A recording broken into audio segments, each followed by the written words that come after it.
സംസ്ഥാന ബജറ്റിൽ ചുമത്തിയ നികുതി ഒരു നയാ പൈസ പോലും കുറയ്ക്കില്ലെന്ന് നിയമസഭയിൽ ധനമന്ത്രി പ്രഖ്യാപിച്ചു. ഇത് സംബന്ധിച്ച് കണ്ണൂർ നഗരത്തിലെ ജനങ്ങളിൽ നിന്നുള്ള അഭിപ്രായങ്ങളിലേക്ക്. സംസ്ഥാന ബജറ്റിൽ ധനമന്ത്രി അവതരിപ്പിച്ച ഇന്ധനവില വർധനവ് നിയമസഭ പാസാക്കിയിരിക്കുകയാണ്. നമുക്ക് ഇതിനെക്കുറിച്ച് ജനങ്ങളുടെ അഭിപ്രായങ്ങളിലേക്ക് പോവാം. ഇന്ധനവില എന്ന് പറഞ്ഞാൽ കേന്ദ്രം വർദ്ധിപ്പിച്ചിട്ടില്ലല്ലോ, ഇവർക്കല്ലേ വർദ്ധിപ്പിക്കേണ്ടത്. വർദ്ധിപ്പിച്ചത് ഈ സ്റ്റേറ്റിനല്ലേ വർദ്ധിപ്പിക്കേണ്ടത്. പൈസ വേണ്ടേ? പൈസക്ക് വേണ്ടിയിട്ട് എന്ത് കണിയെടുക്കലല്ലോ, വേറെ എന്ത് ചെയ്യുക.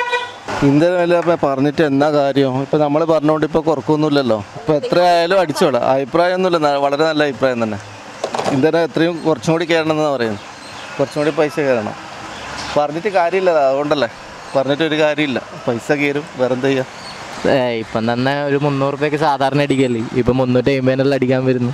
ഇങ്ങനെ കൂട്ടി പോയി കഴിഞ്ഞാൽ ജനങ്ങൾ വലഞ്ഞു പോകും. അത്ര തന്നെ. എന്താ പറയാനുള്ള അതിൽ? അല്ല, എന്താ പറയാനുള്ളത്? ഇത് ഇവർ കൃത്യമായി എല്ലാ കൊല്ലവും കൃത്യമായി നടപ്പിലാക്കുന്ന സംഗതിയാണ്. അതിന് നമ്മൾ ആരോട് പരാതി പറയാം? പറഞ്ഞിട്ടൊന്നും കാര്യമൊന്നുമില്ല. ഇന്നലെ വെള്ളത്തിന് വർദ്ധിപ്പിച്ചിട്ട് മന്ത്രി ന്യായീകരിച്ച കേട്ടില്ലെങ്കിൽ ഒരാൾക്ക് 100 ലിറ്റർ വെള്ളം മതി പോലും. അത് 5 അംഗമുള്ള കുടുംബത്തിന് 1763 കോടി രൂപ പൊതുമേഖലാ സ്ഥാപനം വെള്ളത്തിന് കിട്ടാനുള്ള കുടിശ്ശിക ഇന്നലെ TV കാണിച്ചതാണ്. അന്നേരം അന്ന് പാവപ്പെട്ട നമ്മളെ പോലത്തെ, എനിക്കൊന്നും കിണർ വരില്ല, നമ്മളെ പോലെ താഴെ എടുക്കുന്നത്. ഇതുവരെ 48 റുപ്യാണ്, 22 റുപ്യ പ്രകാരം 2 മാസം കൂടുമ്പോൾ. അതിന് 50 റുപ്യേൻ്റെ വർധനവ്, 72 റുപ്യ ഒരു മാസം. മറ്റേത് 2 മാസം വരുമ്പോൾ 142 റുപ്യ. എന്ന് ആരോടെ പറയേണ്ട പറ? നമ്മൾ ഇത് ഓടിച്ചിട്ട് വേണം എനിക്ക് കിണർ വരെയില്ല ഈ വെള്ളം എടുക്കുക. ഓർക്കെന്തായാലും ഇപ്പോൾ പെട്രോൾ പൈസ കൂട്ടിയാൽ നല്ല പൈസ വരും. ഇപ്പം തന്നെ 35 റുപ്യ ഇടത്തേക്കിനെ നമ്മൾ 4 റുപ്യ എടുത്ത് തരുന്നത്.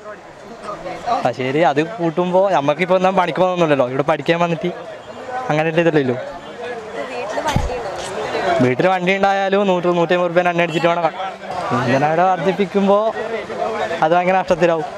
ആദ്യം 70 റുപ്യൻ്റെ എണ്ണക്കാണ് ഇപ്പോൾ 110 റുപ്യ എടുത്ത് പോകുന്നത്. ഇന്ധനവില വർധനവ് ജനങ്ങളിൽ വലിയ തോതിൽ തന്നെയാണ് അവരുടെ ജീവിതത്തെ ബാധിച്ചിരിക്കുന്നത് എന്ന് നമുക്ക് ഇപ്പൊ തന്നെ മനസ്സിലാക്കാൻ പറ്റും. ക്യാമറമാൻ നവീനൊപ്പം നീതു കൂത്തുപറമ്പ്.